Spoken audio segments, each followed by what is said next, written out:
खुश middle class और 24 में क्या मोदी फिर से रचेंगे इतिहास। सवाल है ना भाई, आज खुश तो बहुत होगा मिडिल क्लास, क्योंकि पहली बार इनकम टैक्स में 7 लाख की छूट मिल गई है। पहली बार 8 साल बाद इनकम टैक्स में बदलाव किया गया। 8 साल बाद कहा जा रहा है कि इससे मिडिल क्लास गदगद है। कोशिश भी दरअसल ये है। और बजट में इलेक्ट्रॉनिक आइटम सस्ते हुए हैं। मैं आपको बता देता हूं, मोबाइल, इलेक्ट्रिक कारें, एलईडी टीवी सस्ते हुए हैं। इसलिए कहा जा रहा है कि भाई देश का युवा वर्ग भी खुश है। बजट में किसानों की आय बढ़ाने का दावा जरूर किया जा रहा है। वो ग्राउंड पर कितना होगा वो हम अब डिबेट करेंगे, आगे आज बताएंगे। प्रधानमंत्री नरेंद्र मोदी ने कहा है कि यह बजट विकसित भारत की नींव तैयार करेगा। और बड़ी कंफ्यूजन यह कि अगर 7 लाख रुपए तक की आय टैक्स फ्री है तो नए टैक्स स्लैब में 3 से 6 लाख रुपए तक की आय पर 5% टैक्स की बात क्यों की जा रही है। ये टैक्स स्लैब इस वक्त आपके सामने, जो नया टैक्स स्लैब है उसमें 3 लाख तक कोई अब टैक्स नहीं होगा। इसमें 3 से 6 पर जो है 5% टैक्स होगा, 6 से 9 लाख पर 10% टैक्स होगा, 9 से 12 पर 15% टैक्स होगा, 12 से 15 लाख पर जो है 20% और 15 लाख से ज्यादा अगर है तो ये 30% टैक्स होगा। प्रधानमंत्री नरेंद्र मोदी की तरफ से कहा गया कि भैया अमृत काल का पहला बजट भारत निर्माण की मजबूत नींव रखेगा, हर वर्ग के सपनों को पूरा करेगा। अपने हाथों की मेहनत से देश के लिए मेहनत करने वाले विश्वकर्मा देश के निर्माता, ये प्रधानमंत्री नरेंद्र मोदी की तरफ से कहा गया है। और नितिन गडकरी कह रहे हैं कि आत्मनिर्भर भारत का सपना पूरा होगा। मेरे साथ कुछ टैक्स एक्सपर्ट है, मैं अगर रिक्वेस्ट करूं हिमांशु, एक बार आकाश जिंदल जी एक बार आप इधर आ जाइए जल्दी से, क्योंकि आप मेरे साथ अशोक वानखेड़े हैं, हर्षवर्धन त्रिपाठी हैं, कश्मीर चौधरी हैं, एक बहुत बड़ा पैनल है, मैं आप सबके पास आऊंगा। लेकिन पहले जल्दी से सर ये एक बार समझा दीजिए, इसकी बड़ी कंफ्यूजन है। हाँ आकाश जिंदल बताइए सर। सबसे पहले तो जीरो इनकम टैक्स जो है वो फिगर्स देखनी जरूरी है सर। जीरो जो इनकम टैक्स है 7 लाख पे, वो सिर्फ नए रजीम में है, ओल्ड रजीम में वो नहीं है। तो एक चीज ये क्लैरिफाई कर दूं, जो लोग नए रजीम के हिसाब से टैक्स पे करेंगे, जो कि डिफॉल्ट रजीम है, उनके लिए 7 लाख तक जीरो इनकम टैक्स। मतलब 7 लाख रुपए कोई कमाता है तो 1 रुपया नहीं देना टैक्स। नए टैक्स रजीम में अगर वो टैक्स भरता है तो ओल्ड टैक्स रजीम में तो डिफॉल्ट हो गया ना। हाँ डिफॉल्ट हो गया, तो शायद डिफॉल्ट ही हो गया बोला 7 लाख वाला। वो डिफॉल्ट है, अब आपको ऑप्ट करना पड़ेगा, ऑप्ट करना पड़ेगा। अगर आप ऑप्ट नहीं करते तो डिफॉल्ट वो है। ठीक। अब आ जाते हैं ये जो टैक्स की स्लैब है कि 3 लाख तक क्या है, 3 से 6 लाख क्या है, 6 से 9 लाख क्या है। इससे क्या है, मिडिल क्लास को नए टैक्स रजीम में बहुत फायदा मिलेगा। मिडिल क्लास के पास पैसा आ जाएगा, उस पैसे को वो जाके खर्चेगा, शॉपिंग करेगा, रेस्टोरेंट जाएगा, मल्टीप्लेक्स में जाएगा। उससे क्या है, कंजम्पशन होगी, कंजम्पशन से मैन्युफैक्चरिंग होगी और जॉब जनरेशन और टैक्स जनरेशन होगा। और मैं कैलकुलेशन दे सकता हूं, सरकार की इतनी बढ़िया प्लानिंग है। मैं सीधा सवाल पूछता हूं, एक बार हिमांशु को माइक दे दीजिए। हिमांशु, मैं सीधा सवाल पूछूंगा सरल शब्दों में। जितने भी लोग इस वक्त देख रहे हैं, मैं लगातार सुबह से देख रहा हूं, एक ही सवाल सबके जहन में है, बेटर कौन सा है, नया वाला पुराना वाला? मतलब अगर मेरी सैलरी 15 लाख है, जितने भी लोग देख रहे हैं 15 लाख 20 लाख है, मैं पुराना वाला ऑप्ट करूं या नया वाला ऑप्ट करूं? क्योंकि नए वाले में एचआरए टीसी वगैरह नहीं है। एक बार ये समझा दीजिए, बेटर कौन सा है, नया पुराना? मैं उस पे कमेंट करने के पहले अभी जो डिस्कशन, उसमें एक छोटा सा करेक्शन कर दूं। हाँ प्लीज प्लीज प्लीज। जो आप कह रहे हैं 0 से 3 है, ये 0 नील है। 3 से 6 लाख 5% है और 6 से 9 लाख 10% है। तो मैं करेक्ट ये कर रहा हूं, 7 लाख तक टैक्सेबल है बट रिबेट दिया गया। इसको आप जरा करेक्ट करके समझिएगा। 7 लाख तक टैक्स फ्री इसलिए है क्योंकि आपको रिबेट दिया जा रहा है 87A में।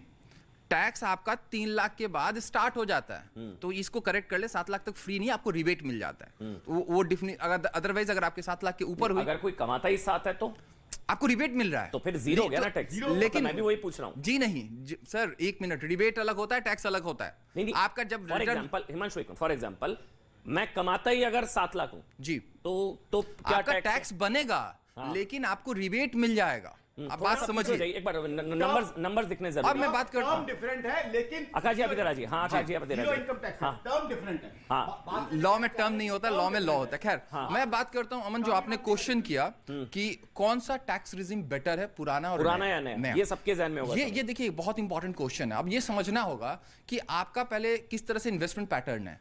ये उनके लिए बहुत अच्छा है जो नया जनरेशन है, अभी इन्वेस्टमेंट पे उतना फोकस नहीं, उनके एज कम है, उस तरह से उनका कोई ओरिएंटेशन नहीं है, उनके पास अभी इन्वेस्टमेंट की कोई स्ट्रैटेजी नहीं है। लेकिन जो लोग पहले से इन्वेस्टमेंट कर रहे हैं, जिनके पास होम लोन पड़ा हुआ है, एटीसी के इन्वेस्टमेंट पड़े हुए हैं, एनपीएस पड़ा हुआ है, मेडिकल पड़ा हुआ है, उनके लिए पुराना वाला। उनके लिए अभी भी पुराना जब कैलकुलेशन देखेंगे तो कहीं ना कहीं पुराने वाले पे आपको थोड़ा बहुत ऊपर नीचे का बेनिफिट दिखेगा।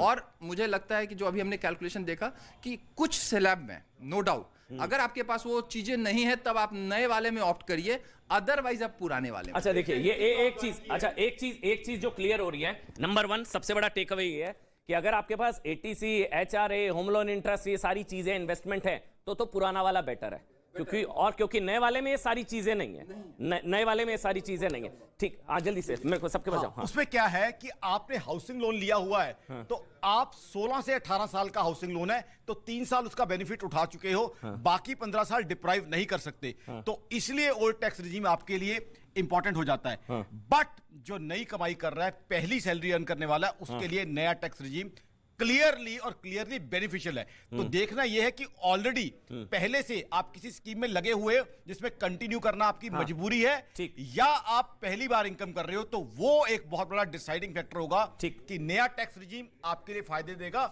या ओल्ड टैक्स रिजीम आपको फायदा देगा। ठीक है, हर्षवर्धन त्रिपाठी है मेरे साथ, कृष्णवीर चौधरी, अशोक वानखेड़े, सबका एक कमेंट जल्दी ले लेता हूं। सबसे पहले हर्षवर्धन त्रिपाठी जी, प्रधानमंत्री नरेंद्र मोदी ने कहा है कि अमृत काल का पहला बजट भारत निर्माण की मजबूत नींव रखेगा, आपके हिसाब से हर्षवर्धन जी? देखिए, मैं इसको अमन जी एक दूसरे तरीके से कहता हूं। प्रधानमंत्री नरेंद्र मोदी के पहले बजट से लेकर इस बजट तक कॉन्टिन्यूएशन है, कोई कहीं एक बजट दूसरा बजट अलग अलग नहीं आया है। उसको मैं यूं बताता हूं कि जब आप डिमोनेटाइजेशन के बाद का बजट देख लें, आप कोविड के बाद का बजट देख लें, कहीं आपको ऐसा कोई अगर अप्रत्याशित स्थिति हुई तो उसके लिए प्रोविजन है, वरना सरकार को पता है इस देश का इंफ्रास्ट्रक्चर दुरुस्त करना है, इस देश में दुनिया से निवेश लाना है, जो कमजोर लोग हैं उनको बेसिक नीड्स देना है। और इसीलिए इसमें थोड़ा सा जिनको नहीं समझ में आ रहा है, मैं एक लाइन में और बताता हूं। 7 लाख तक टैक्स पूरी तरह से एक तरह से मुक्त है, आप 7 लाख कमाते हैं। exactly. लेकिन ओल्ड रिजीम में क्यों अब नहीं है? इसका मतलब यह है कि सरकार अब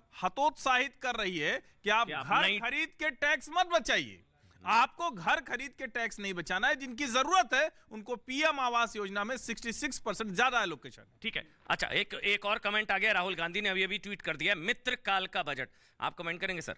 एक कह रहा है अमृत काल, राहुल जी कह रहे हैं मित्र काल। देखिए, राहुल जी की शब्दावली वो ज्यादा समझते हैं, लेकिन मेरी दृष्टि से ये जो बजट है इस अमृत काल मित्र काल नहीं, मेरे लिए अमृत काल है। वो मित्र किसको कह रहे हैं वो अलग बात। किस एक करके मैं बहुत ज्यादा बड़ा एक किसको वो मित्र कह रहे हैं, उनके कौन मित्र बने हैं वो जानते हैं। देखिए, ऐसा है कि नरेंद्र मोदी सरकार ने, हर्षवर्धन जी कहा, एक तो विजन क्लियर रहा है कि हमको देश को कहां ले जाना है। इकोनॉमी अकेले नहीं जा सकती है। तो अभी जो उनका विजन है, इस बार मुझे लगता है कि 7 वर्षों के मूल्यांकन के बाद इसके 4 महत्वपूर्ण निष्कर्ष आए हैं। पहला ये आया है कि अगर हमको महाशक्ति बनना है तो हमको ठोस नींव चाहिए। हमारी ठीक है, हमारा शेयर मार्केट अच्छा है, उसको वो भी ठीक रहे, मिडिल क्लास को तो दे रहा है, जो हमारे उद्योगपति हैं कारोबारी करे। लेकिन जो गांधी जी ने कहा था कि इस देश के निर्माण में छोटे से छोटे व्यक्ति का योगदान हो, उसको ध्यान में रखते हुए ये पहली बार होगा कि आम आदमी, वंचित तबका, युवा, महिलाओं, सभी वर्ग के लिए इसमें एकदम बूस्ट है आपको, क्योंकि सब उद्यमी बन जाए काम से। बिल्कुल 100% है युवाओं के लिए कि सब मिलकर के देश को आगे ले जाए, ठोस आधार रहे। ठीक है, ठोस आधार रहे। मैं सर बहुत बड़ा पैनल, सबको मौका देना। अशोक वानखेड़े सीनियर जर्नलिस्ट हैं। अशोक वानखेड़े जी, अमृत काल का पहला बजट भारत निर्माण की मजबूत नींव रखेगा। एक पक्ष है अमृत काल का, दूसरा पक्ष है मित्र काल का। आपकी नजर में कैसा बजट, अब तो शाम हो चुकी है, आपने भी बजट पढ़ा होगा, कैसा बजट उम्मीदों पर खरा उतरा आपकी? अशोक वानखेड़े। नहीं, मेरे उम्मीदों पे खरा नहीं उतरा। 7 लाख का स्लैब ये दोनों तरफ से है, मतलब मैं इसको एक अच्छी बात मानता हूँ। 1-2 बातें थी, मैंने अपने दिन के डिस्कशन में भी बताया कि क्या पॉजिटिव है। लेकिन यदि जितनी सरकार की इनकम बताई जा रही है और जितना हम ब्याज और लोन पे अदायगी है वो है, रूरल डेवलपमेंट में पैसा कटा है, फर्टिलाइजर सब्सिडी में बजट अलोकेट कटा है, गैस सब्सिडी में बजट अलोकेशन कटा है, ऐसे कई बड़े है चीज़ें हैं। मनरेगा में बजट का अलोकेशन कटा है, शिक्षा में मात्र 8,000 करोड़ रुपए बढ़ा है, जो ऊँट के मुंह में जीरा है। बहुत बेसिक इंफ्रास्ट्रक्चर चाहिए आपको। मैं ये नहीं कह रहा हूँ कि सरकार एक्सपेंडिचर नहीं करे, लेकिन फिर लोन सर्विसिंग जो है, डेप्ट सर्विसिंग, वो बहुत बड़ा कंपोनेंट लेके जा रहा है। पिछले बजट में भी मैंने देखा था कि सबसे बड़ा जो कंपोनेंट था वो लोन सर्विसिंग का था। इस बार भी 11 लाख करोड़ के करीब करीब लोन सर्विसिंग का कंपोनेंट है, वो एक ये है। बाकी डेफिसिट कहाँ से आएगा? सरकार ने 50,000 करोड़ का डिसइन्वेस्टमेंट का सोचा है। सरकार ने पिछले बजट में 1,75,000 करोड़ का सोचा था, बाद में वो 78,000 करोड़ पे आया और अल्टीमेटली 13,000 करोड़ रुपए। अच्छा, और इसके अलावा जिसकी शायद संभवतः सबसे ज्यादा चर्चा हो रही है, जो कैपेक्स की बात हो रही है। भाई कैपेक्स में 10 लाख करोड़ 33% ज्यादा जिसकी बात की जा रही है, जो शायद 7.5 लाख करोड़ से 10.5 लाख करोड़ कर दिया गया है। हाँ, 10 लाख करोड़ के आसपास कर दिया है। रजत जी है मेरे साथ। रजत जी, फिस्कल डेफिसिट जिसकी बात बार बार की जा रही है, वो 5.9 का टारगेट है, मतलब वो 6.4 या 6.5 से 5.9। ये इतने खर्चे, 10 लाख करोड़ इंफ्रास्ट्रक्चर में, रेलवे में 2.4 लाख करोड़, ये सारी चीजें करने के बाद सरकार के पास इतना स्पेस है? और सरकार आपके हिसाब से बजट क्या है? पहले तो आपका भी रिस्पॉन्स। मेरे हिसाब से तो ये बजट अच्छा है इंडस्ट्री के लिए।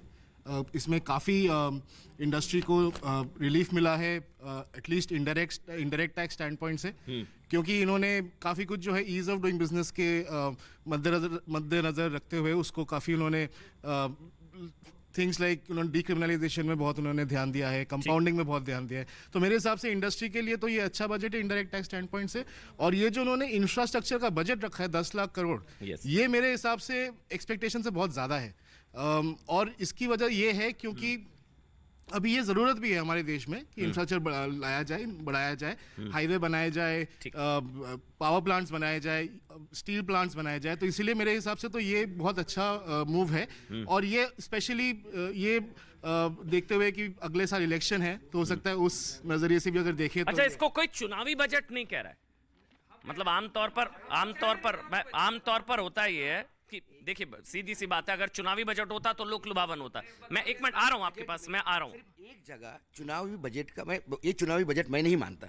एक जगह सिर्फ तड़का चुनावी बजट का लगा, जब कर्नाटक का रेफरेंस देते हुए 5,000 करोड़ का माइक्रो इसके लिए वही है। बाकी ऐसे प्रॉब्लम्स महाराष्ट्र में भी थे, ऐसे प्रॉब्लम मध्य प्रदेश और राजस्थान। अशोक जी, मैंने इसलिए बार-बार ये सवाल मैंने इसलिए उठाया, आमतौर पर ये परिपाटी रही है कि चुनाव से पहले कोई भी बजट आता है वो चुनावी बजट हो जाता है। ये कोई 10 लाख करोड़ जो बोल रहे हैं ना हम, कैपेक्स दिया है 10 लाख करोड़ का, तो यदि आप ट्रांसपोर्ट मिनिस्ट्री के अपने बॉन्ड देखें, ट्रांसपोर्ट मिनिस्ट्री ने जो लोन लिया है यदि वो देखें, तो वो कई गुना ज्यादा है, 10 लाख करोड़ से भी ज्यादा के प्रोजेक्ट। ठीक है, चुनावी बजट कैसे? अमन भाई, अब यहाँ पर सब आकलन निकाल रहे हैं कि 7 लाख रुपए के ऊपर कोई टैक्स नहीं देना है। यहाँ पे जितने विद्वान बैठे हैं इनसे पूछिए कि जो युवा हैं, जो ये तो ऑर्गेनाइज सेक्टर की बात कर रहे हैं, जो 7 लाख रुपए साल की इनकम कमाते होंगे, लेकिन उनसे पूछिए जो अनऑर्गेनाइज सेक्टर में 10,000 रुपए भी प्रति मंथ नहीं कमा पा रहे हैं, क्या उन पर ये अप्लाई हो पाएगा?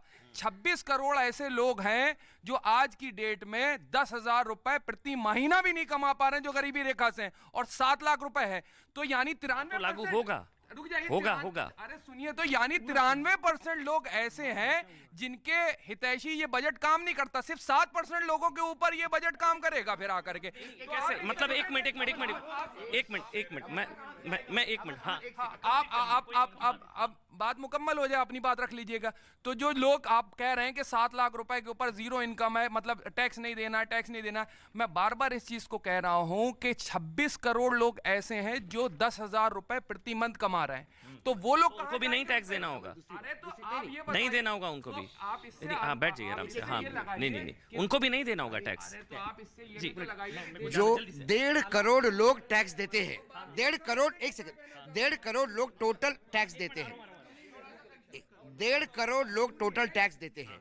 यदि 1.5 करोड़ के लोगों को भी टोटल बेनिफिट मिला, तो वो कितना बेनिफिट होगा जिससे इस देश की इकोनॉमी एकदम जंप करेगी। 2.5% टैक्स कंप्लायंस है मेरे ख्याल से। मकसद एक मिनट में हिमांशु और आकाश जिंदल, मैं आपके पास आ रहा हूं पहले, क्योंकि वो बोल नहीं पाए। एक मिनट सर, सवाल ये हो रहा है जो अभी अशोक वानखेड़े ने उठाया कि 1.5 करोड़ के आसपास है। सवाल यह है कि क्या इसका मकसद फायदा पहुंचाने से ज्यादा टैक्स कंप्लायंस बढ़ाना नहीं है? जो बार बार सरकार ने कहा कि अभी 5 लाख तक आपको टैक्स नहीं देना, वो 7 लाख कर दिया, तो टैक्स नेट में ज्यादा लोग आए, टैक्स कंप्लायंस बढ़े, क्या वो मकसद नहीं है इसका? देखिए नहीं, मैं कम से कम 1 मिनट लूंगा। हाँ, प्लीज। देखिए अभी जो बोला गया है ना 1.5 करोड़, देखिए आपको रिबेट मिल जाता है वो अलग बात होता है, बट 7 करोड़ के आसपास लोग हैं जो टैक्स का देने के लिए हकदार हैं। अब देखिए अभी जो है बात हो रही थी ना फिजिकल डेफिसिट की बात हो रही थी, तो देखिए फिजिकल डेफिसिट की जब आप बात करेंगे तो आपका लगभग 41 लाख करोड़ का जो है आपका जो है एक्सपेंडिचर है, आपका 24 लाख करोड़ आपका जो है इनकम है, तो जाहिर सी बात 16-17 लाख करोड़ का होगा। लेकिन मुझे बताइए 16-17 लाख करोड़ का जो हमारा जो गैप आ रहा है ये आना भी चाहिए, क्योंकि अगर आप जो है गरीबों की मदद करना चाहते हैं, आप कुछ काम करना चाहते हैं तो इसमें कोई दिक्कत नहीं। दूसरी बात, एक सेकंड भाई साहब, आप इसे नहीं जानते। दूसरी जो कैपेक्स है, कैपेक्स का मल्टीप्लायर इफेक्ट होता है, जो 10 लाख करोड़ हुआ है इसका आने वाले समय में आपको 40 लाख करोड़ का आपका फायदा मिलेगा। और तीसरा जो सबसे इंपॉर्टेंट है, अभी इनकम टैक्स के बारे में बात किया जा रहा था, और इसमें देखिए एक मैं डाटा दूंगा, अगर जो 7 करोड़ लोग जो इनकम टैक्स देते हैं उसमें अगर देखिए जो 5 लाख तक का अभी जो है उनको टैक्स नहीं देना पड़ रहा था, अभी 7 लाख रुपए कमाने वाले को टैक्स नहीं देना पड़ रहा। इसका मतलब ये मेरे कैलकुलेशन के हिसाब से 2 करोड़ लोग आएंगे, और 2 करोड़ लोगों का अगर जितना टैक्स आपका जो देना है आप नहीं दे रहे हो, फायदा है। 5 लाख से अगर 7 लाख कर दिया गया। मेरे साथ राकेश सिन्हा, सर 1 मिनट आ रहा हूं, राज्यसभा सांसद हैं, बीजेपी के सीनियर लीडर राकेश सिन्हा इस वक्त हमारे साथ है। राकेश जी, मेरे साथ एक्सपर्ट्स का बहुत बड़ा पैनल है, कई लोग हैं यहाँ पर। सवाल सीधा सा ले रहा हूं, राहुल गांधी का अभी एक ट्वीट है, मित्र काल का बजट, ना बेरोजगारी के लिए कुछ, ना महंगाई के लिए कुछ किया, कहीं कोई जिक्र नहीं, ना मनरेगा, ना बेरोजगारी, ना महंगाई, मित्र काल का बजट। राकेश सिन्हा जी, आपका कमेंट। राहुल गांधी इस देश के यथार्थ से अपरिचित है। सड़क पे चलने से आप यथार्थ नहीं जानते, सिर्फ सड़क पे चलना ही यथार्थ समझना नहीं होता। यथार्थ को जानने के लिए गांव गरीब के साथ सहवास करना पड़ता है, उनके साथ रहना पड़ता है, उनके दुख दर्द को समझना ही नहीं पड़ता है, उसको शेयर करना पड़ता है, साझा करना पड़ता है। मैं 2 छोटी बातें बताता हूँ, बड़ी बड़ी बातें हम कर रहे हैं, टैक्स रिबेट उस सब जाहिर है, उस पर बार बार बहस करने से कोई लाभ नहीं है। मतलब जो मछुआरे हैं इस देश के, उनकी संख्या कितनी है राहुल जी को पता है क्या? कांग्रेस पार्टी को इसके आंकड़े? ये केरल के समुद्र तट से लेकर तमिलनाडु के समुद्र तट होते हुए बंगाल के समुद्र तट पर ये मछुआरे हैं। ये मछुआरे पूरे देश में फैले हुए हैं। आज तक इनकी कोई सुधि ली है क्या? 2014 से हम लगातार प्रयास करते रहे। प्रधानमंत्री नरेंद्र मोदी जी ने 6,000 करोड़ रुपया इनके लिए दिया है। 20 लाख करोड़ किनके लिए दिया है?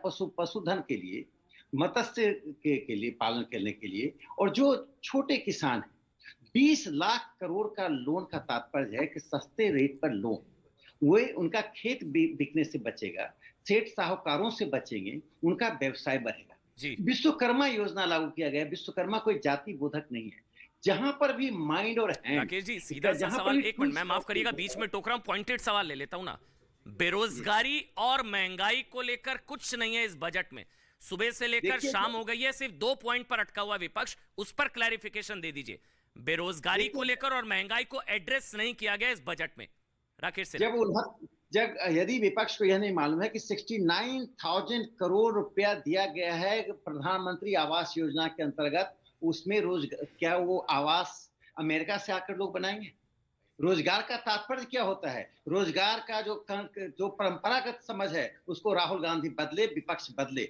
रोजगार का मतलब नहीं होता है सरकारी दफ्तर में बैठना। रोजगार का मतलब होता है स्वावलंबन के साथ काम करना। 69,000 करोड़ इस देश में होमलेस लोग रहते थे। कांग्रेस सरकार उन होमलेस लोगों को समाजवाद का नारा देती थी। निराला जी ने पूछा था कि पेट ने पीठ से सटकर पूछा, समाजवाद अब कितनी दूर?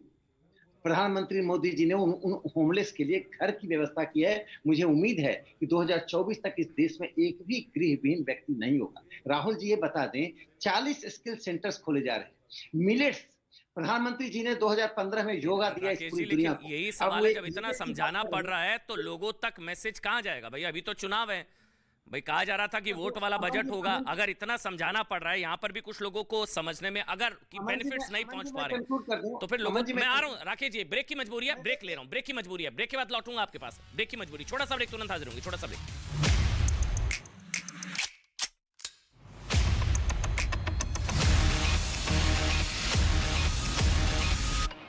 पुत्र अनंत अंबानी ने काशी विश्वनाथ धाम के लिए दर्शन, सुखमय जीवन के लिए बाबा का लिया आशीर्वाद, रविदास घाट से की क्रूज की सवारी।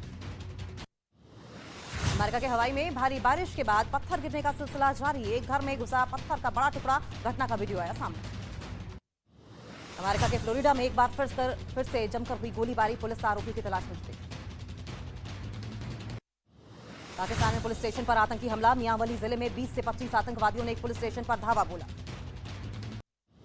अर्थव्यवस्था के मोर्चे पर बांग्लादेश ने पाकिस्तान को दिया बड़ा झटका। पाकिस्तानी रुपए के मुकाबले बांग्लादेश का टका हुआ मजबूत। पाकिस्तान में महंगाई की मार। प्याज के दाम 350 के पार। मिस्र, तुर्की और चीन और दुबई से भी प्याज के आयात की तैयारी। महायुद्ध के बीच रूस और बेलारूस की सेनाओं का संयुक्त युद्धाभ्यास। आसमान में दोनों देशों के लड़ाकू विमान और हेलीकॉप्टर्स ने किया अभ्यास। चीन और ताइवान में तनाव के बीच नेटो महासचिव का बड़ा बयान। चीन को नेटो और उनके सहयोगियों के लिए बताया बड़ा खतरा। 2025 में चीन और अमेरिका के बीच जंग की आशंका के बीच ताइवान अलर्ट हो गया है। ताइवान के रक्षा मंत्री ने किया दावा, उनकी सेना युद्ध के लिए तैयार। न्यूजीलैंड कुदरत का कहर उस पर चल रहा है और भारी बारिश और बाढ़ की वजह से करोड़ों की संपत्ति का नुकसान हुआ है। 4 लोगों की मौत भी हुई है। बाढ़ की वजह से ट्रांसपोर्टेशन व्यवस्था बुरी तरह प्रभावित। अमेरिका में भारी बर्फबारी ने मचाई तबाही। सड़क मार्ग के साथ साथ हवाई सेवाएं भी ठप। अमेरिका के लॉस वेगास में भारी बर्फबारी। घरों की छतों और पेड़ों पर जमी 1 इंच से भी मोटी परत। बर्फ का लुत्फ उठाते दिखे लोग।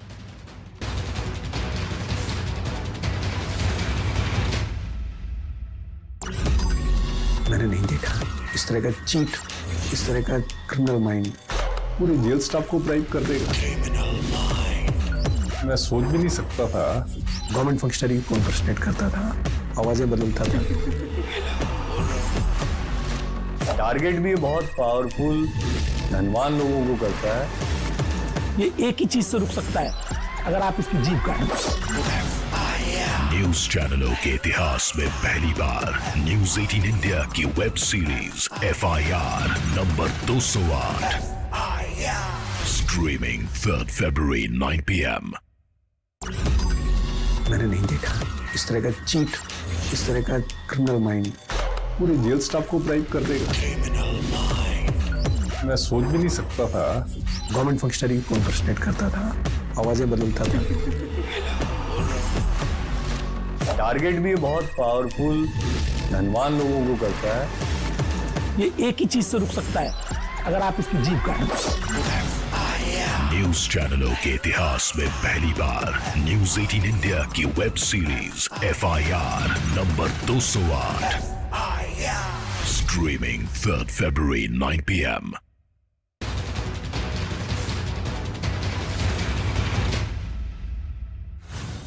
बजट में मिडिल क्लास और टैक्स पेयर्स के लिए बड़ा ऐलान। 7 लाख रुपए तक की इनकम पर कोई टैक्स नहीं देना होगा। रक्षा बजट में 13% की वृद्धि। चीन से सीमा विवाद के बीच सरकार ने बढ़ाया बजट। रेलवे पर 2.4 लाख करोड़ रुपए खर्च किया जाएगा। नई ट्रेनें लॉन्च की जाएंगी। बजट में युवाओं के लिए स्किल इंडिया प्रोग्राम पर जोर। किसानों से जुड़े स्टार्टअप को मिलेगी प्राथमिकता। अगले 1 साल तक जरूरतमंद परिवारों को मुफ्त अनाज दिया जाएगा। स्वच्छ भारत मिशन के तहत 11.7 करोड़ परिवारों को शौचालय मिले। पीएम सुरक्षा बीमा के लिए साल 44 करोड़ लोगों को लाभ दिया जाएगा। बजट से बुजुर्गों को मिला बड़ा सहारा। वरिष्ठ नागरिक बचत योजना की लिमिट बढ़ाई गई। बजट में कलाकारों के लिए पीएम विश्वकर्मा कौशल अवार्ड PPP मॉडल के तहत टूरिज्म को बढ़ावा दिया जाएगा। ग्रीन ग्रोथ बजट की पहली प्राथमिकता होगी। साथ ही महिलाओं के सशक्तिकरण पर जोर दिया जाएगा।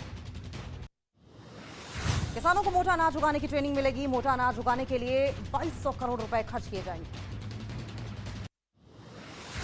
बजट में सरकार ने 50 नए एयरपोर्ट और 167 नए मेडिकल कॉलेज का किया ऐलान। प्रधानमंत्री नरेंद्र मोदी कौशल विकास केंद्र के नए सेंटर खोले गए। किसानों को कृषि ऋण देने के लिए 20 लाख करोड़ का प्रावधान रखा गया। शिक्षा के क्षेत्र में शिक्षकों की ट्रेनिंग के लिए खोले जाएंगे सेंटर। 47 लाख युवाओं को दी जाएगी नए कोर्स की ट्रेनिंग। नेशनल डिजिटल लाइब्रेरी भी खोली जाएगी। आदिवासियों के लिए बजट में खासा ध्यान। 15,000 करोड़ का पैकेज रखा गया। साथ ही एकलव्य स्कूलों में 38,000 टीचर्स की बहाली की जाएगी। महिला सम्मान बचत पत्र योजना शुरू होगी। 2 लाख के लिए 2 साल के तक करना होगा निवेश। बचत पर 7.5% मिलेगा ब्याज। देश में बना मोबाइल, इलेक्ट्रॉनिक वाहन, खिलौने, साइकिल, टीवी सब कुछ होंगे सस्ते। साथ ही सोना चांदी और सिगरेट होगा महंगा। प्रधानमंत्री नरेंद्र मोदी ने बेहतरीन बजट के लिए वित्त मंत्री को दी बधाई। बजट को बताया सभी के सपने को पूरा करने वाला बजट। बजट की जानकारियां लोगों तक पहुंचाने के लिए बीजेपी करेगी देशव्यापी चर्चा। 9 सदस्यों वाली कमेटी का गठन, सम्मेलन और प्रेस कॉन्फ्रेंस कर लोगों तक पहुंचाई जाएगी जानकारी। मुंबई के दादर इलाके में सड़क किनारे एक कार धू-धू कर जली। चंबल में पुलिस ने कुख्यात डकैत केशव गुर्जर के बाद उसके 2 साथियों को पकड़ा। मुंबई के धारावी इलाके में कपड़े की 5 दुकानों में लगी आग, आग में झुलसकर एक महिला की मौत। पंजाब के जालंधर में एक महिला प्रिंसिपल चोरी करते हुए सीसीटीवी कैमरे में हुई रिकॉर्ड। पश्चिम बंगाल के आसनसोल में कार ने मोटरसाइकिल सवार को मारी टक्कर, हादसे में मोटरसाइकिल सवार की मौत। झारखंड के धनबाद में एक इमारत में लगी आग में झुलसकर 14 लोगों की मौत, मरने वालों में 7 महिलाएं भी शामिल। उत्तर प्रदेश के मुरादाबाद में कुछ लड़कों को कार पर स्टंट करना पड़ा भारी, वीडियो के आधार पर पुलिस ने काटा 20,000 का चालान। पटना में शादी समारोह में मामूली विवाद के बाद ताबड़तोड़ फायरिंग, गोली लगने से 2 लोग घायल।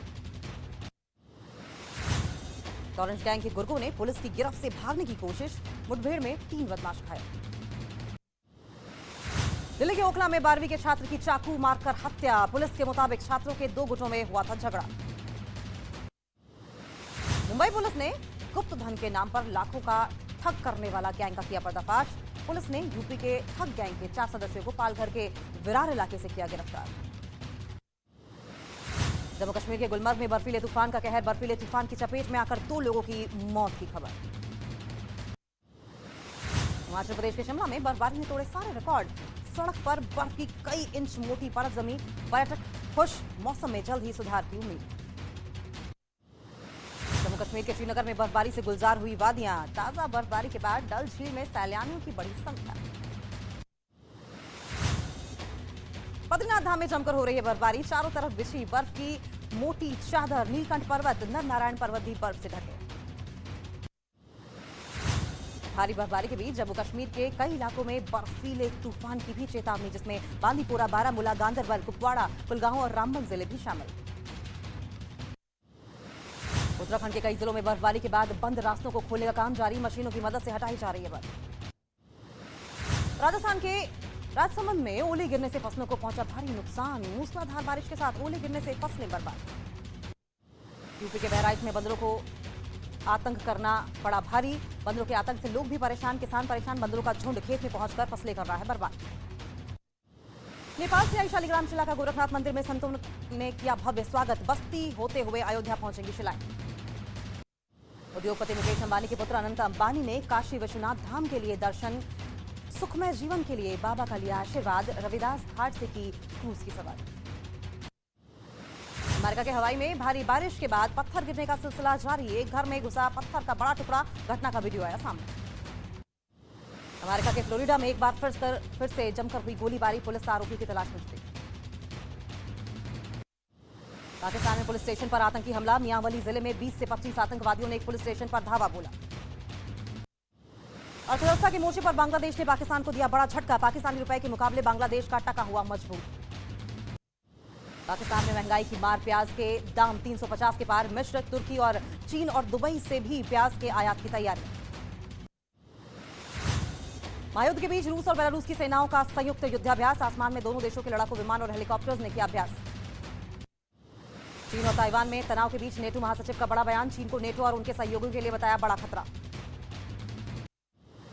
2025 बजट वर्सेस मित्रकाल का बजट, राहुल गांधी ने ट्वीट करा मित्रकाल। कांग्रेस पार्टी कह रही है ना बेरोजगारी की चर्चा, ना महंगाई की चर्चा, लेकिन 7 लाख तक अगर आपकी कमाई है तो 1 रुपया भी टैक्स अब आपको नहीं देना होगा न्यू टैक्स रिजीम के हिसाब से। लेकिन एक कैलकुलेशन एक बार जल्दी से मैं 1 मिनट में कोशिश करूंगा समझाने की। हिमांशु मेरे साथ है, टैक्स एक्सपर्ट है। मतलब हुआ ये कि अब अगर 3 लाख तक आप पहले कमाते थे तो पुराने स्लैब के हिसाब से आप पर 2,500 रुपए का टैक्स लगता था।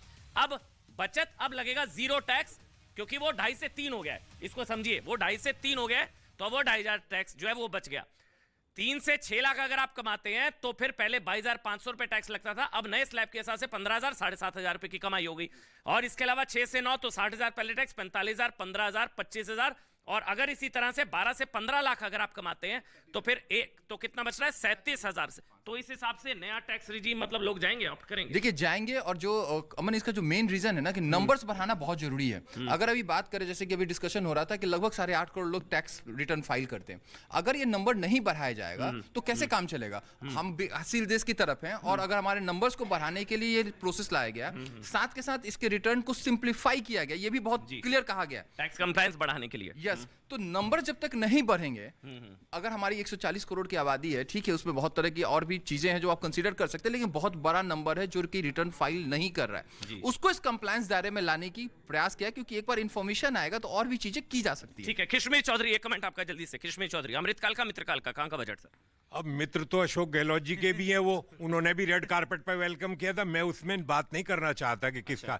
मेरा कहना यह है कि जो नई प्राकृतिक कृषि को पर्यावरण की दुर्गति देखते हुए और निर्यात को बढ़ाने के लिए और खाद्यान्न के लिए स्वास्थ्य के लाभदायक जो नए अनाज को, उसको जो व्यवस्थाओं में सुधार किया है, वो बहुत बड़ी शुरुआत है। सवाल यह कि कब तक हम गेहूं और धान पर ही निर्भर रहेंगे और न्यूट्रिएंट खाएंगे हमारी यंग पीढ़ी? तो अगर वो मोटे अनाज का प्रयोग बढ़ेगा, पैदावार होगी और निर्यात बढ़ेगा, तभी किसान की आर्थिक स्थिति सुधरेगी और सिंचाई के संसाधनों की बात है। दूसरी बात, एक बड़ी शुरुआत जो की गई है, कोऑपरेटिव मूवमेंट को आप नहीं देख रहे हैं कि बीज के क्षेत्र में किसानों से पैदा करवाना और उनको आपूर्ति करना, जैविक कृषि के उत्पादों को खरीदना, उसको निर्यात करना, ये जो शुरुआत है, ये सहकारिता आंदोलन, बहुत बड़ा आंदोलन खड़ा करना है। और एक मेरा ये कहना, जो अतिरिक्त आय के संसाधन है वो तो पशुपालन से है, दूध से है, मछली पालन, मुर्गी पालन से है, छोटे छोटे उन्हीं व्यापारियों से, और जो स्टार्टअप की शुरुआत है टेक्नोलॉजी को लागू करने के लिए। क्या अच्छा लगा बजट में? देखिए, बजट में क्या अच्छा लगा, मोदी जी पिछले 8 सालों से बोलते थे अच्छे दिन आएंगे, अच्छे दिन आ गए। शायद भक्तों के लिए अच्छे दिन आ गए। पिछले 8 सालों में इन्होंने टैक्स नहीं बढ़ाया था, आज जाके जब इनका विदाई का समय आ गया तब जाके टैक्स 50,000 बढ़ा दिया, जो 2.5 से 3 लाख हो गया, जो स्लैब बढ़ा दिया, मतलब 2.5 से 3 और 5 से 7, 5 से 7 कर दीजिए। तो अच्छा है ना? अच्छा क्या है, चुनावी बजट है, आप लोग अच्छा है ना? अच्छा क्या है भैया, 50,000 रुपए 8 सालों के बाद 50,000 बढ़ाने की याद आई। अभी मैंने बताया कितना टैक्स बच रहा है सर। अच्छा, मान लीजिए बहुत अच्छा है। तो मोदी जी क्या इतने बड़े अर्थशास्त्री हैं जो पिछले 8 सालों से कोई तरक्की नहीं चाह रहे थे देश का, आज के युवा को इन्होंने ये बता दिया कि आप जाके सेविंग मत करिए। टैक्स छूट बढ़िया, अच्छा है नहीं है? आप अभी आपने देश को समझा दिया। अच्छा है नहीं है, बस हाँ या ना? बहुत अच्छा है, मान लीजिए बहुत अच्छा है आपकी बात के हिसाब से। नहीं, मेरे नहीं। आपके लिए अच्छा, टैक्स की छूट बढ़ी 5 से 7, मिडिल क्लास आपको अच्छा नहीं लगा? अभी दाएं बाएं यहाँ के इतने बड़े विद्वान लोग बता रहे थे कि किधर से कान घुमाया, इधर से कान घुमाया, पकड़ा दिया। संजय जी देखिए, ऐसा है कि हमारे हिसाब से आपने बोला कि अमृत काल का बजट और मित्र काल में तो राहु काल का बजट है ये। देखिए, ऐसा है कि आप राहुल काल कौन सा? राहु काल का बजट में बोल रहा हूँ, इसलिए बोल रहा हूँ, मैं ऐसे बोलना नहीं चाह रहा था। देखिए, 2014 से जो भी प्लान इन्होंने लेके आए उसको कंटिन्यू किया। ये बताइए कि आप मैन्युफैक्चरिंग इंडस्ट्री को डेवलप कर रहे हो, नहीं कर रहे हो? जीबीपी कम होते जा रही, 17 से 14% होगी। जब तक आपकी मैन्युफैक्चरिंग बढ़ेगी नहीं, आपकी जीडीपी पे इंपैक्ट करेगा, आपकी जो इकोनॉमी होती ठीक नहीं होती, उस पर फोकस करना चाहिए। आप न्यू एजुकेशन सिस्टम लाए, पिछले साल सफुका था, आज खत्म हो गया। वो स्मार्ट सिटी लेके आए, सफुका खत्म हो गया। तो ये आप जैसे बोल रहे हो कि 14 से 22 तक में नया कंटिन्यूअसली है, देयर इज नो कंटिन्यूएशन। देखिए, 2-3 चीजें बड़ी स्पष्ट है। 40 सेकंड में मैं कर रहा हूँ। सुबह में मैंने 1 नंबर दिया था, अब तो पूरा बजट को देखने के बाद जो मेरा नंबर है वो घट के अब -1 जा चुका है। अब कहिए क्यों गया है? देखिए, यहाँ पे तो गरीब को और गरीब बनाने के पूरे प्रयास चल रहे हैं। आप सोच के देखिए, मनरेगा का बजट घटाना, कहाँ तो 89,000 करोड़ का बजट था, 60,000 करोड़ पे आ गए।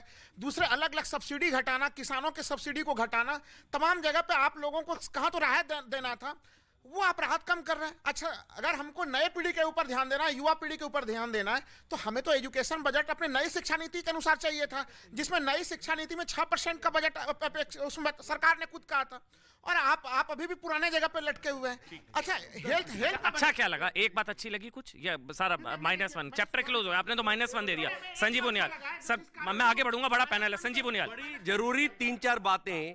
200 करोड़ से ज्यादा लोगों को फ्री में वैक्सीनेशन लगा पिछले सालों में। 220 करोड़ लोगों को फ्री में वैक्सीनेशन लगा। 80 करोड़ लोगों को 3 साल तक फ्री राशन की जो अपने आप में एक प्रतिबद्धता दिखाई। इस सब के बावजूद इतना सारा पैसा क्यों है? उसका कारण शायद अमन ये हो सकता है, करप्शन नहीं है, करप्शन फ्री गवर्नमेंट होने से ही पैसा चारों तरफ जाता है। और आज जो सबकी हम देख पा रहे हैं कि जिस दशा जो है वो लगभग विकसित देश की तरफ जाते हुए देख रहे हैं भारत को। भारत जो है दोबारा से विश्व गुरु की तरफ बढ़ रहा है। एक मिनट, सबकी बात हो, शिक्षा की कोई बात नहीं कर रहा है। अमृतकाल या मित्रकाल? नहीं, काल तो सारा अमृत ही है, मानना पड़ेगा इसमें कि शिक्षा की बात किसी ने की। पहली बार किया है कि टीचर ट्रेनिंग पर पैसा खर्च कर रहे हैं। टीचर ट्रेनिंग पर आज तक कभी किसी ने पैसा खर्च नहीं किया। टीचर ट्रेनिंग के लिए अलग इंस्टीट्यूट बनेंगे, जैसे कि मतलब IAS बनते हैं, PCS बनते हैं, सबके लिए ट्रेनिंग इंस्टीट्यूट है टीचर के लिए पहली बार। अच्छा, ये सरकार की पाई का हिसाब भी चल रहा है स्क्रीन पर, वो भी पढ़ लीजिए भाई, जितने भी लोग देख रहे हैं। अमेरिका में 18,000 रुपए खर्च होते हैं टीचर ट्रेनिंग के लिए। चाइना में 9,000 रुपए होते हैं, हमारे 250 रुपए खर्च होते हैं। पहली बार टीचर ट्रेनिंग में पैसा खर्च होगा, तो शिक्षा क्वालिटी बढ़ेगी, सब कुछ बढ़ते जाएगा, अपने आप ही अमृतकाल ही जाएगा। अच्छा, सेंसेक्स को लेकर मतलब उतना अच्छा रिस्पांस नहीं रहा सर बाजार का। सर देखिए, बाजार का जो रेस्पॉन्स है, बाजार के रेस्पॉन्स 3:30 बजे बाजार बंद हो गया था। लेकिन जब स्टार्टिंग में आया तो बाजार का रेस्पॉन्स अच्छा है। और ये जो बजट है, अंत्योदय का बजट है, मैं आई कैन से कि आप आज देख रहे हैं आज क्या मिला। लेकिन आप ये देख रहे हैं कि ये जो फिस्कल डेफिसिट है वो आज की डेट में आपके पास 5.9% है, जो एस्टिमेट का टारगेट है। एक मिनट, 6.4% है। और आपका जो इन्फ्लेशन रेट है वो 5% के अराउंड है, 5.5 के है।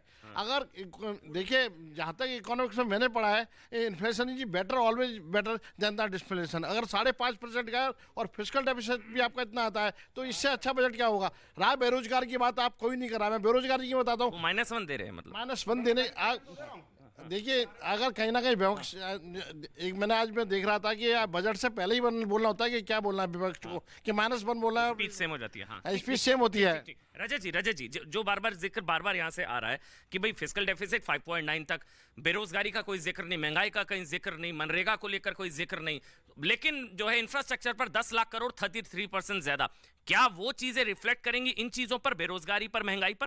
बिल्कुल रिफ्लेक्ट करेगा। अगर 10 लाख करोड़ रुपए अगर उन्होंने इंफ्रास्ट्रक्चर के लिए एलोकेट किया है, तो उससे तो ऑब्वियसली रोजगारी बढ़ेगी, उससे ऑब्वियसली GDP बढ़ेगा। तो ये सब तो रिपल इफेक्ट तो आएगा इन सब चीज़ों पे। तो ये ऑब्वियसली बात है कि अगर 10 लाख करोड़ रुपए उनको लोग एलोकेट कर रहे हैं, तो कुछ सोच के ही कर रहे होंगे इस पे। और 10 लाख करोड़ मतलब ये अशोक जी, 10 लाख करोड़ 33% कैपेक्स, 5.9 जो बताते हैं डेफिसिट, जब से निर्मला सीतारामन जी बजट पेश कर रही है, तब से आज तक एक भी बजट का एस्टिमेटेड टारगेट पूरा नहीं हुआ, वो ज्यादा ही बढ़ा है। इसलिए मैं इसको 5.9 नहीं मानता और उस पर ज्यादा उत्साहित नहीं होता।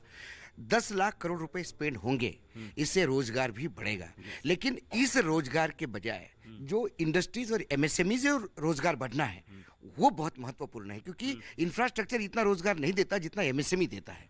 और MSME के लिए जो लगातार प्रयास करने हैं, वो कहीं ना कहीं कम पड़ रहे हैं, ऐसा मुझे लगता है। अच्छा, राकेश सिन्हा आपको सुन रहे हैं, वो शायद कुछ आपसे बात करिए, आपकी बात का जवाब देना चाह रहे हैं। राकेश जी दीजिए, अशोक वानखेड़े आपको सुन रहे हैं सर, उन्हीं का सवाल है शायद। राकेश जी ने एक बात और मैं उस पे पहले एक बात कहना चाहता हूं। राकेश जी ने एक बात और कही थी कि 6,000 करोड़ रुपए मछुआरों को दिए जाते हैं।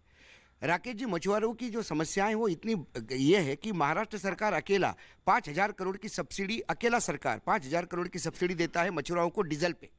ये सिर्फ कोकण के लोग की बात कर रहा हूं मैं। अभी यदि पूरे देश के मछुआरों की बात करें तो 6,000 करोड़ रुपए ये मुंह के मुंह में जीरा है। चलिए राकेश जी बोलिए। राकेश जी, ये आप ये बजट में 6,000 करोड़ एडिशनल है, जो उनके लिए स्कीम चल रही है। और 8 साल में मछुआरों के लिए कितनी स्कीम चली है, आप आसानी से उसको देख सकते हैं। मैं जो बात कहना चाहता हूँ, हम लोग टीवी चैनल पर कुछ ऐसी बातें कह देते हैं जिसका असर सामान्य जनता पर गलत होता है, चाहे हम कोई अतिशयोक्ति में बोल दें या कोई ऐसी बात बोल दें जो कि जनता बरगला दे जाती है। अभी कहा गया कि मोदी जी आते हैं, सिंगुफा छोड़ते हैं और चले जाते हैं। स्मार्ट सिटी का एक उदाहरण दिया गया। अब स्मार्ट सिटी कहाँ रह गया? देखिए, हम सब जिम्मेदार व्यक्ति हैं और बोलने से पहले जिम्मेदारी तय करनी चाहिए। 100 शहरों को स्मार्ट सिटी बनाने की योजना थी, उसमें 7,774 प्रोजेक्ट थे, 7,774 प्रोजेक्ट थे। 2022 के दिसंबर तक 5,002 प्रोजेक्ट 5,002 प्रोजेक्ट पूरे हो चुके हैं। 1,81,000 करोड़ का अलॉटमेंट था, जिसे 92,000 करोड़ रुपया खर्च किया जा चुका है। 2,000 करीब 70 प्रोजेक्ट, अभी 2,770 प्रोजेक्ट पर काम चल रहा है। यदि कोरोना काल नहीं होता तो ये पूरे 7,774 प्रोजेक्ट। एक सेकंड, यदि मैं गलत नहीं हूँ, एक मिनट, स्मार्ट सिटी की बात करूं, यदि मैं गलत नहीं, नहीं हूँ जिन्होंने मेरी बात- तो उन्होंने मेरी 100 बात सुनी, करोड़ मैं- रुपए देने के उन्होंने बाद पहले सरकार ने करी। अनाउंसमेंट किया जिन्होंने था कि नरेंद्र हर मोदी स्मार्ट जी सिटी जिन्होंने अपना एक प्रधानमंत्री इंस्ट्रूमेंट के लिए- निकालेगी सुनिए, और नहीं, नहीं, मार्केट में अपने देखिए, बॉन्ड देखिए, निकाल के देखिए, डेवलपमेंट के लिए ऐसे पैसा नहीं करेगा। चलेगा। इसी वजह से मेरी बात होना अरे था। 30 सेकंड अब में सरकार बात इसमें पूरी कर पैसा लूं। क्यों दे रही है? वो जो मेरी इंस्ट्रूमेंट बात मुंह सुनिए, होने थे तो जब उस बजट में आप बात मेरी- की थी और उसको इनोवेटिव मास्टर स्ट्रोक बोला गया था, आप वो मेरी मास्टर बात तो स्ट्रोक सुन क्यों नहीं लीजिए। लगा? सवाल ये है। पहले जिन्होंने कहा वो माफी बताइए मांगे। राकेश जी हाँ बोलिए सर आप ये बोलिए। देखिए जिन्होंने ये बात कही भारत के प्रधानमंत्री के प्रति, प्रधानमंत्री नरेंद्र मोदी जी हैं। प्रधानमंत्री कल कोई हो सकता है, परसों कोई और था। एक प्रधानमंत्री के प्रति यह कहना कि वो आकर सिंगुफा छोड़कर चले जाते हैं, आज मैं तथ्यात्मक प्रमाण दे रहा हूं। आप एक मिनट लगेगा, आप जाकर गूगल सर्च करके मिनिस्ट्री के साइट पर जाकर किसी और साइट पर जाकर इस तथ्यात्मक प्रमाण की जांच कर सकते हैं। 7,774 प्रोजेक्ट, 5,002 प्रोजेक्ट पूरा, 1,81,000 करोड़ का बजट, 92,000 करोड़ अभी तक कंप्लीट होने में खर्च हुआ, 2,772 प्रोजेक्ट पे काम चल रहा है। अब ये बताइए जिन्होंने कहा, कितनी गलत बात बोलकर चले जाते हैं। सरकार से लड़ना है, सरकार की आलोचना करना कीजिए। प्रधानमंत्री जी ने कहा कि हम रचनात्मक आलोचना स्वीकार करेंगे, अब करना चाहिए लोकतंत्र में आलोचना। ऐसी बात मत कहिए जो आपकी छवि खराब करेगी। प्रधानमंत्री हम तो अपनी देश बात में कर पहली लेंगे। बार नहीं हुए राकेश जी। एक मिनट संजय जी, एक मिनट संजय जी कुछ सवाल पूछना चाह रहे हैं। हाँ एक एक करके, एक मिनट रुक जाइए संजय जी। राकेश जी, हाँ बोलिए। देखिए मैं ना कुछ पॉइंट्स बोल देता हूं कि ये बजट जो है क्यों दुनिया इस बजट को बेहतर कर रही है। आपका वर्ल्ड का रिएक्शन देखिए। मैं 10 पॉइंट्स पे, फर्स्ट है कि ये पहली बार इंडियन नेशनल अप्रेंटिसशिप प्रमोशन का आप जो देख रहे हैं उसमें 47 लाख युवाओं को देना है। 30 स्किल इंडिया इंटरनेशनल सेंटर, बीच में नहीं बोलिए। रेलवे में भाई आप लोग बोलते हो तो मैं बीच में नहीं बोलता हूँ, किसी में बीच में नहीं बोलता हूँ, ये गलत तरीके है। देखिए ऐसा है कि रेलवे को मैक्सिमम, सुनिए रेलवे को मैक्सिमम जो है 204 बिलियन जो है, इतना बड़ा कभी नहीं मिला। तीसरा 2.5 लाख करोड़, 2,40,000 करोड़। तीसरा जो है, देखिए तीसरा है 100 जो है टूरिज्म इंफ्रा प्रोजेक्ट जो है 50 एयरपोर्ट बनाने की बात हो रही है। अर्बन इंफ्रा डेवलपमेंट पहली बार हुआ है रूरल की तरफ। ये बेरोजगारी को एड्रेस किया ना मेरे ख्याल से हर्षवर्धन जी। एक मिनट सर। ग्लोबल हब देखिए हाँ। भारत को मिलेट का ग्लोबल हब और आर्टिजन शिल्प आर्ट का भारत की जो कला है उसका ग्लोबल। अच्छा हर्षवर्धन जी सीधा सवाल ये है कि बार-बार ये कहा जा रहा है भाई एड्रेस नहीं किया गया, ना बेरोजगारी को एड्रेस किया गया, ना महंगाई को एड्रेस किया गया। ये जो अभी जो रजत बता रहे थे या ये जो बता रहे हैं। देखिए मैं 2-3 सिर्फ आंकड़ा बता देता हूं जिससे आपके दर्शकों को ध्यान में रहेगा। जो 2,40,000 करोड़ बता रहे हैं, जब मनमोहन सिंह जी की सरकार छोड़ के गई थी तो उससे 9 गुना ज्यादा 9% 2013 अलॉटमेंट है। पहला 9 गुना, दूसरा 9 गुना, दूसरा जब मनमोहन सिंह की सरकार थी तो देश के लोगों की प्रति व्यक्ति आय 75,000 रुपए से कम थी, आज 1,97,000 करोड़ है। तीसरा जब हम कहते हैं कि सरकार कहां खड़ी है मैन्युफैक्चरिंग के मामले में, तो आज दुनिया के सबसे बड़े मोबाइल मैन्युफैक्चरर में भारत है। जब हम कहते हैं कहां खड़े हैं, तो तीसरा सबसे बड़ा कार मैन्युफैक्चरिंग मार्केट भारत में है। जब हम कहते हैं कहां खड़े हैं, तो आज भारत दुनिया का सबसे बड़ा निवेश डेस्टिनेशन है। हर कंपनी, जो कंपनी दुनिया में कहीं देखना चाह रही वो यहाँ आती है। और जब हम कहते हैं आगे का क्या देख रहे हैं, तो आज दुनिया में फॉक्सकॉन, वेदांता जो जहां जा रहा था, जिसको हम कहते हैं कि चिप कहां से आएगा, तो उसको भी हम एड्रेस कर रहे हैं। दुष्यंत जी बहुत देर से बोलना चाह रहे हैं। दुष्यंत जी देखिए ये तो बीजेपी की तारीफ ही कर रहे हैं 8 साल से, तो इनसे तो कोई उम्मीद है नहीं सच्चाई। तो आप कांग्रेस की कर लीजिए, आप करते ही हैं क्या? मौका ही नहीं देते ना, आप कहाँ मौका देते? आपके पास आप माइक सरका देते हैं। 8,000 सुन लो, 8,000 बात कीजिए। अगर आपको एक तथ्य आप गलत कर दीजिए तो मैं कहता हूं मैं डिबेट छोड़ के जाऊंगा। मैं कह रहा हूं डिबेट छोड़ के चला जाऊंगा। एक तथ्य, जलेबी छानने के अलावा कुछ नहीं कर रहे। जलेबी छानने के अलावा कुछ नहीं कर रहे, कुछ नहीं है। वो एक फैक्ट एक भी गलत है क्या? बता रहा हूं। मतलब पांचवी मैन्युफैक्चरिंग की बात करते हैं। मैन्युफैक्चरिंग GVA 17 से 14% कैसे हो गया? इनसे पूछिए कैसे हो? मोबाइल मैन्युफैक्चरिंग में तो मोबाइल मैन्युफैक्चरिंग में सुनिए पूछे कंपनी आ सकती है, that is okay. Samsung I agree, Apple I agree, लेकिन मैन्युफैक्चरिंग का GVA कम कैसे हो गया? GVA क्या है, क्यों कम हुआ, पूछिए बताइए। GVA क्या ग्रोथ वैल्यू होता है, ग्रोथ वैल्यू होते हैं भाई। टीवी की बहस में नहीं पता हो तो ऐसी टेक्नोलॉजी नहीं बोलनी चाहिए। नहीं पता है आपको GVA क्या है? GVA क्या है? ग्रोथ वैल्यू नहीं बता पाएंगे। इनको नहीं पता है, इनको पता होता तो ये बता पाते। किसी ने बताया नहीं बता पा रहे। चलिए ठीक है, मैं उधर जा रहा हूँ। लड़ने का तो बजट आ चुका है, बजट आ चुका है। बैठ जाइए। हाँ बोलिए एक मिनट। हाँ बोलिए एक मिनट। 10 लाख करोड़ जो है कैपेक्स का एक्सपेंडिचर हो रहा है। अब सोचिए उससे कितनी जॉब जनरेशन होगी। अभी पूछा गया है कि 10 लाख करोड़ कहां से आएगा। ये 10 लाख करोड़ से अशोक वानखेड़े ने पूछा था, 10 लाख करोड़ कहां से आएगा, वो 10 सेकंड में बता रहे। उसी का जवाब देना चाहता हूं। 10 लाख करोड़ से इतना जीएसटी जनरेट होगा, इतना इनकम टैक्स जनरेट होगा, उसी से वो पैसा आएगा। साथ ही साथ इनकम टैक्स के जो कंसेशन दिए गए हैं, वो उससे इनकम टैक्स का कोई लॉस नहीं होगा, इनकम टैक्स बढ़ जाएगा। बिकॉज उन इनकम टैक्स के कंसेशन के कारण मैन्युफैक्चरिंग ज्यादा हो जाएगी, कंजम्पशन ज्यादा हो जाएगी, जॉब जनरेशन ज्यादा हो जाएगी। आज प्रधानमंत्री मोदी के नेतृत्व में निर्मला सीतारमण जी ने देखते हुए कि आज ग्लोबल क्राइसिस के कारण अनएम्प्लॉयमेंट बहुत ज्यादा है, एक बहुत आखिरी 20 सेकंड, हाँ प्लीज बोलिए। अमन जी, अभी बात कर रहे थे कि जो पिछली बार का एलोकेशन था उसका जो है वो लेखा जोखा कहाँ है। अरे फाइनेंशियल ईयर पूरा नहीं हुआ तो कहाँ से क्या नाम अभी हो जाएगा, अभी तीन महीने बाकी है ना, पहली चीज। दूसरा, एक ने बात की मनरेगा के, जो उसके लिए मनरेगा का जो प्रोसेस है वो सब्सटेंशियल रहता है। पिछले में जो एलोकेशन थी उसमें फर्दर एड ऑन जो अमृत काल का, मित्र काल का, ये वाला सवाल तो अभी भी बना हुआ है। मतलब अमृत काल या मित्र काल, ये सवाल तो अभी भी बना हुआ है। ठीक सर, ठीक सर, ठीक सर, ठीक।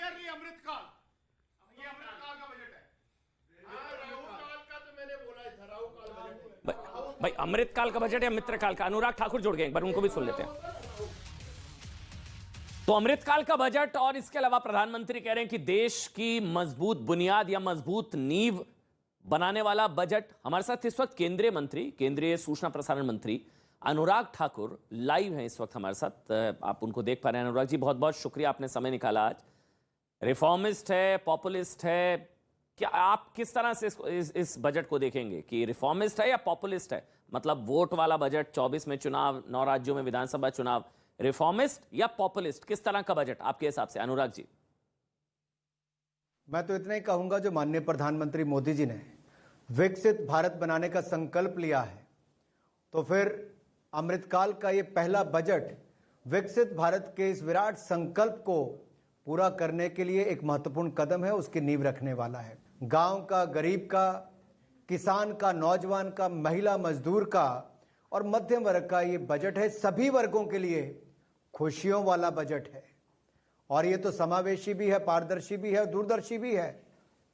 ये दूरदर्शी बजट है। राहुल गांधी कह रहे हैं कि आप कह रहे हैं अमृतकाल, राहुल जी कह रहे हैं मित्रकाल का बजट है। बेरोजगारी, महंगाई को लेकर कुछ नहीं है, ये आरोप लग रहे हैं। मैं दो बातें कह दूं, अगर आप ईपीएफओ का डाटा देखेंगे उसमें डबल रजिस्ट्रेशन हो गई है। वो अपने आप में दिखाता है कि किस तरह से रोजगार के अवसर देश में बढ़े हैं, पहली बात ये। दूसरा, महंगाई पर मैं आपको स्पष्ट कर दूं कि अगर हम दुनिया भर में देखें, अमेरिका, यूरोप से लेके साथ में लगते पाकिस्तान तक, तो वहां जो महंगाई 4-4 गुना बढ़ गई है। भारत में लगातार महंगाई कम आई है, जो आरबीआई से लेके दुनिया भर की संस्थाओं ने माना कि मोदी सरकार की जो शानदार मैनेजमेंट कोविड के समय भी रही। एक और तो 80 करोड़ गरीबों को 3 साल तक मुफ्त में लगभग 4 लाख करोड़ रुपए का अनाज बिल्कुल मुफ्त में देने का काम किया। 220 करोड़ वैक्सीन मुफ्त में लगाने का काम किया। तो वहीं दूसरी ओर अपना एक्सपोर्ट भी बढ़ाया, एग्रीकल्चर एक्सपोर्ट भी बढ़ाया। ये अपने आप में बहुत समन्वय बना कर रखा और दुनिया की सबसे तेजी से बढ़ने वाली अर्थव्यवस्था आज भारत है। और इस बजट में भी दिखाया गया कि किस तरह से, और आप सबको 7% के लगभग हमारी देश की अर्थव्यवस्था बढ़ेगी। तो विपक्ष के पास कुछ नहीं है आज कुछ कहने के लिए।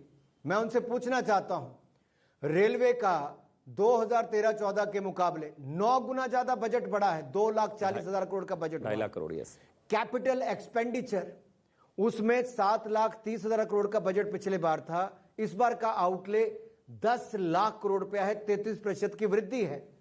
पीएम आवास योजना, हमने 3.25 करोड़ गरीबों को पक्के मकान अब तक बनाकर दिए।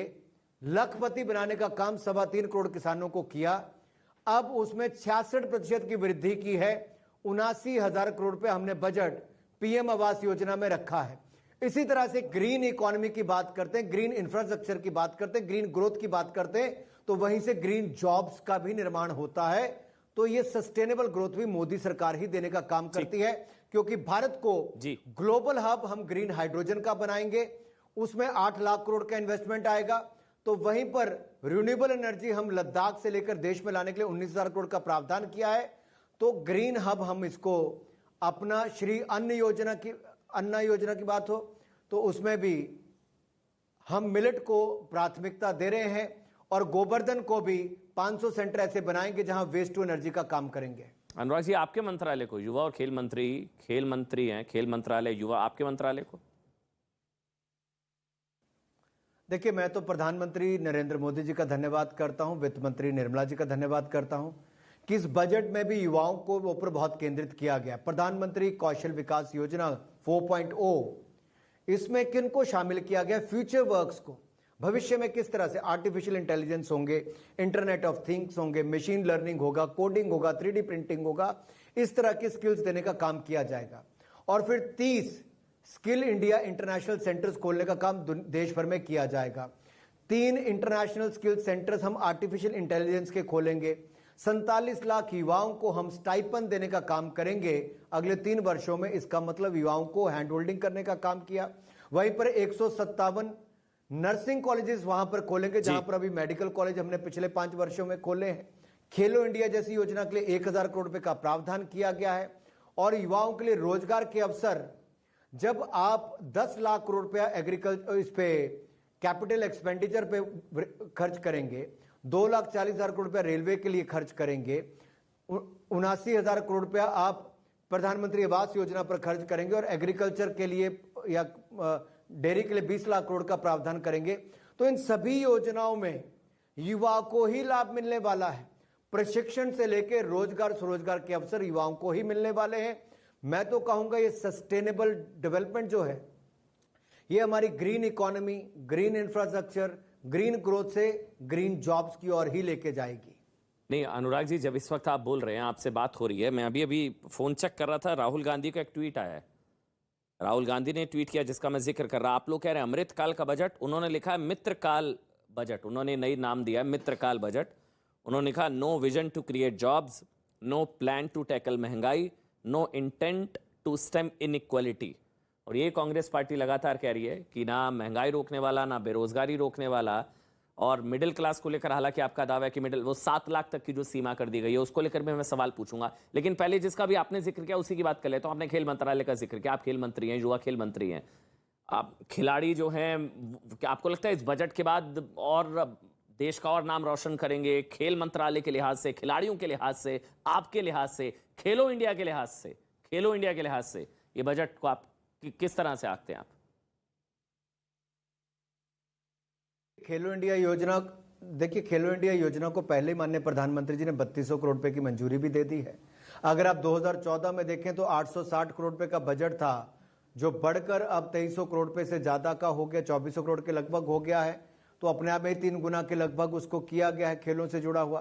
खिलाड़ियों के लिए सुविधाओं की कहीं कोई कमी नहीं है, ना टूर्नामेंट्स की, ना इवेंट्स की, ना कंपटीशन की, ना उनको ट्रेनिंग, बोर्डिंग, लॉजिंग की। आज खिलाड़ी उस दृष्टि से प्रधानमंत्री मोदी जी से खुश है क्योंकि सुविधाएं भी दी तो मनोबल बढ़ाने का काम भी नरेंद्र मोदी जी ने किया है। जब देश का प्रधानमंत्री देश को ही एक स्पोर्टिंग सुपर पावर बनाने की सोच रखता हो तो कहीं पे कोई कमी नहीं आती है। अच्छा, कर क्रांति के बारे में भी थोड़ा सा बता दीजिए। कहा जा रहा है कि मिडिल क्लास को फोकस करके ये पूरा बजट बनाया गया। इसमें 5 लाख जो न्यू टैक्स रिजीम है उसमें 5 लाख से बढ़ाकर 7 लाख कर दिया गया, 2.5 लाख से 3 लाख किया गया। और ओल्ड टैक्स रिजीम में नया टैक्स रिजीम, उसको अभी सीए हम एक्सपर्ट जो हैं उसको डिकोड कर रहे हैं। लेकिन मिडिल क्लास के लिए इस बजट में क्या है? मिडिल क्लास क्या 2024 के लिहाज से बीजेपी के लिए गेम चेंजर है? इसलिए ये सारी चीजें, मतलब मिडिल क्लास को क्या फोकस रखा गया मिडिल क्लास के लिहाज से? सर अनुराग जी, आखिरी सवाल। 7 लाख रुपए तक की आय तक आपको कोई इनकम टैक्स नहीं देना पड़ेगा और अन्य स्लैब्स भी आपको विस्तार में आपका चैनल दिखा ही रहा है। लेकिन इसके साथ साथ देखिए, महिलाओं के लिए भी महिला सम्मान बचत पत्र 2 लाख रुपए तक आप 7.5% आपको रिटर्न उस पर मिलेगी, 2 साल के आपको मिला है। तो वहीं पे हमारे सीनियर सिटीजन के लिए, वृद्ध जनों के लिए भी 15 लाख से बढ़ाकर उसको 30 लाख रुपए तक कर दिया गया है। इसी तरह से बचत की ऑप्शंस तो दी ही गई हैं।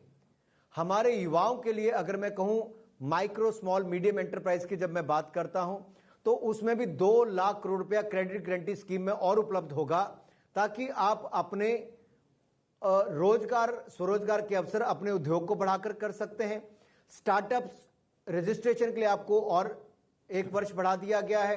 आपको इनकम टैक्स की छूट भी अगले साल तक आपको दे दी गई है। आपको अपना लॉस बुक करने का भी स्टार्टअप्स में ऑप्शन दे दिया गया है। मोदी जी ने लगातार युवाओं के लिए स्टार्टअप्स को बढ़ावा देने का काम किया, तभी तो हमारे युवाओं ने स्टार्टअप्स को शुरू करके यूनिकॉर्न तक लेकर गए। आज भारत में 107 यूनिकॉर्न है, कई बिलियन डॉलर की उनकी आज वैल्यूएशन है, यानी कि लाखों करोड़ रुपया, लगभग 2 लाख करोड़ रुपया केवल उनकी वैल्यूएशन में ही आज यहां तक आया है। ये अपने आप में दिखाता है कि 90,000 स्टार्टअप्स आज भारत में है और दुनिया का तीसरा स्टार्टअप इकोसिस्टम भारत बनकर मात्र 5 वर्षों में खड़ा हुआ। ये मोदी जी की सोच और युवाओं की मेहनत के कारण हुआ है। बहुत बहुत धन्यवाद अनुराग ठाकुर जी, आपने समय निकाला। बहरहाल दावे बहुत हैं, लेकिन वो दावे क्या तब्दील हो पाएंगे? विपक्ष का कहना है कि भाई बातें बहुत बड़ी बड़ी की जा रही है, लेकिन क्या वो इंप्लीमेंट हो पाएंगी? क्योंकि पिछली बार भी जो बजट एलोकेशन था उसको लेकर विपक्ष कोट कर रहा है कि वो ही नहीं पूरी तरह से खर्च हो पाया। आपने समय निकाला सर, बहुत बहुत धन्यवाद। केंद्रीय सूचना प्रसारण मंत्री, युवा और खेल मंत्री अनुराग ठाकुर, बहुत बहुत धन्यवाद। हालांकि धन्यवाद सर। हालांकि एक चीज है जो जाते जाते बतानी जरूरी है कि हर बजट के बाद होता यह है कि आप और हम ये नोट करते हैं कि उसको चुनावी बजट कहा जाता है, हमेशा होता है। लेकिन इस बार सोचिए कोई चुनावी बजट इस बजट को कम से कम नहीं कह रहा है, क्योंकि चुनावों को ध्यान में रखकर, वोट को ध्यान में रखकर बजट बनाया जाता है तो अक्सर होता है चुनावी बजट चुनावी बजट। वो कम से कम एक जो पैटर्न चला आ रहा था वो टूटता नजर आ रहा है। विपक्ष में कोई भी इसको चुनावी बजट नहीं कह रहा है कि चुनाव से जोड़कर वोट की वजह से ये घोषणाएं कर दी गई हैं। चुनावी बजट कोई कहने को तैयार नहीं है। बहुत बहुत धन्यवाद। देश नहीं झुकने देंगे देख रहे थे आप सभी। अब सोबत की एक बात, मैंने नहीं देखा इस तरह का चीट, इस तरह का क्रिमिनल माइंड पूरे जेल स्टाफ को ब्राइब कर देगा। मैं सोच भी नहीं सकता था। गवर्नमेंट फंक्शनरी को इम्पर्सनेट करता था, आवाजें बदलता था। टारगेट भी बहुत पावरफुल धनवान लोगों को करता है। ये एक ही चीज से रुक सकता है, अगर आप इसकी जीभ काट दो। न्यूज चैनलों के इतिहास में पहली बार न्यूज 18 इंडिया की web series FIR number 208 streaming 3rd February 9 PM